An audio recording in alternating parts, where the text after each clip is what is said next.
वळूया इतर बातम्यांकडे। निम्न पैनगंगा धरण विरोधी समिती आक्रमक झाली आहे। पोलीस धरण विरोधी संघर्ष समितीच्या पदाधिकाऱ्यांमध्ये शाब्दिक बाचाबाची झाली।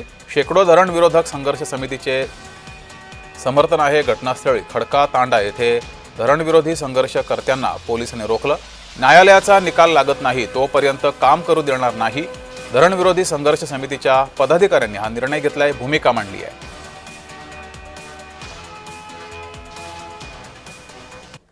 या प्रकल्पाला आमचा विरोध आहे। हायकोर्ट, सुप्रीम कोर्ट इथे आमच्या केसेस दाखवला आहे, परंतु पाटबंधारे विभागाचे अधिकारी असतील, संबंधित अधिकारी असतील, पोलिसांना आमच्या पुढे ठेवून पोलिसांचा धाकदपट करून हे काम इथं करण्याचा प्रयत्न करत आहे। आम्ही पैनगंगा धरण विरोधी संघर्ष समितीने 3 दिवसापूर्वी जिल्हाधिकारी साहेब, एसपी साहेबांना आम्ही निवेदन दिलं, रीतसर मागणी केली। आमच्या पेसांतर्गत गावं आहे, आमच्या पेसा ग्रामपंचायत जे मागण्या केल्या त्याच्यातली एकही मागणी मान्य झालेली नाही। त्यामुळे तुम्ही पेसा ग्रामपंचायतचं कुठेतरी उल्लंघन करत आहे। अधिक माहिती घेऊया, आपले प्रतिनिधी संदेश कानू आपल्या सोबत जोडलेत।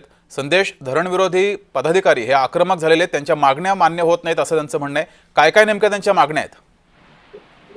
निश्चितच खडका तांडा येथे जे आहे धरण विरोधी समितीचे पदाधिकारी जे आहेत ते आक्रमक झाल्याचं आपल्याला पाहायला मिळतंय आणि एकंदरीत यांनी पोलिसांवर दगडफेक सुद्धा केल्याची माहिती आहे। जोपर्यंत न्यायालयाचा निकाल लागत नाही तोपर्यंत काम करू नका असा त्यांचा पवित्रा असताना सुद्धा येथे जे आहे ते जेसीबी अंतर्गत काम करण्यात येत होतं।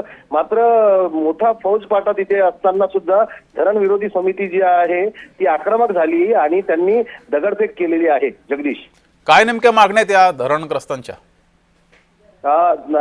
जोपर्यंत न्यायालयाचा निकाल लागत नाही तोपर्यंत काम करू नका असा त्यांचा पवित्रा होता। मात्र तिथे जे आहे ते सध्या जेसीबी अंतर्गत मोठ्या प्रमाणात काम सुरू होतं। विदर्भ पाटबंधारे विभागाचे कर्मचारी जे आहेत ते अधिकारी जे होते ते सुद्धा होते। मोठा फौजफाटा तिथे तैनात होता। त्यामुळे जे आहे धरण विरोधी समितीचे पदाधिकारी आणि अधिकाऱ्यांमध्ये बाचाबाची झाली आणि हा जो तणाव आहे तो इतका भयानक झाला की त्यानंतर दगडफेक झाली। तिथे सौम्य लाठीमार सुद्धा करण्यात आलाय पोलिसांकडून। संदेश, हा विषय न्यायालयात का गेलेला आहे? काय नेमक्या मागण्या आहेत? काय नेमका वाद आहे ज्यामुळे हा विषय न्यायालयात गेलाय?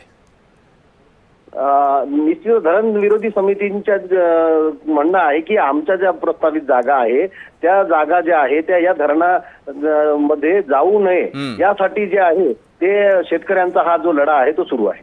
जी, धन्यवाद संदेश दिलेल्या माहितीबद्दल।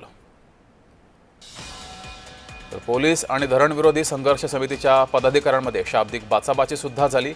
यावेळेस सौम्य लाठीमार सुद्धा पोलिसांनी केलाय।